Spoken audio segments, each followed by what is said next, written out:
गावाकडे चुलीवरती स्वयंपाक बनवणं चालू आहे. तर त्यासाठी मी टाकलेलं आहे छोट्याशा गाडग्यामध्ये वरण आणि टोमॅटो, काकडी, कोथिंबीर तर जेवणासोबत खाण्यासाठी आणून ठेवलेलं आहे घरातून. आता कारल्याची भाजी करणार आहे. तर कारलं उकडून घेतलेले आहेत. काळ्या मसाल्याचं कारलं बनवणार आहे.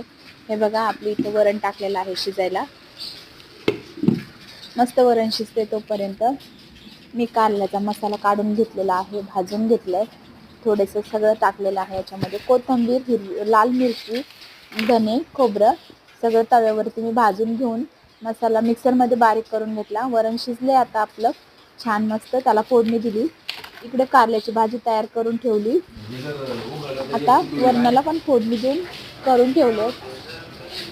साधं वरण बनवलं. आता पोळ्यात